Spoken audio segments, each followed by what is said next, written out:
Spring will soon be peeking around the corner, and what better way to welcome it than by sprucing up your front door?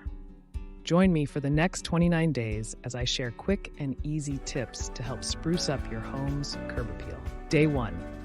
Let's get colorful. Step 1. A fresh coat of paint. Choose a vibrant hue that reflects your style and complements your home's exterior. Step 2. Layer on the charm. Add a seasonal wreath with bright flowers or greenery.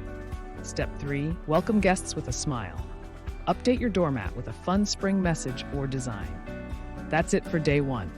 Stay tuned tomorrow for another simple touch for your home you can do yourself. Remember, small changes can make a big difference in creating awesome curb appeal.